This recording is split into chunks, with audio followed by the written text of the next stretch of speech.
इकडे पैठणमधली बातमी आहे। तूर विक्रीसाठी आलेले शेतकरी चक्कर येऊन पडल्याची घटना समोर येते आणि त्यांचा पाय, कंबर आणि मांडी याच्यामध्ये मोडला आणि त्यामुळे त्यांना शस्त्रक्रिया करावी लागणार आहे। उन्हात चक्कर आल्याने त्याच्यामुळे हा शेतकरी जखमी झाल्याचं कळतंय। कृष्णा केंडे आपल्या सोबत आहेत। कृष्णा, काय नेमकी ही घटना आहे आणि आता प्रकृती कशी आहे त्यांची? अश्विन, रंगनाथ दादा अल्हाट नावाचे शेतकरी आहेत जे गेल्या 3 दिवसांपासून पैठणच्या कृषी उत्पन्न बाजार समितीमध्ये तूर विक्रीसाठी आपले तूर घेऊन आले होते। 3 दिवस झालं त्यांचा नंबर काही लागलेला नाही आणि त्यामुळे उन्हात उभा राहिल्याने या वृद्ध शेतकऱ्याला चक्कर आली अचानक आणि तो खाली पडला। त्यांना गंभीर जखम देखील झालेली आहे, त्यांच्या पायाला फ्रॅक्चर आहे।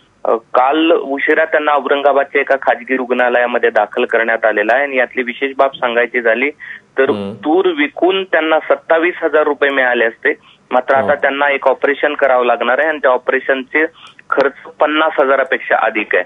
त्यामुळे तूर तर विकली गेली नाही, एक अपंगत्व त्यांना आलं आणि तो खर्चही या ठिकाणी मोठ्या प्रमाणावरती आहे।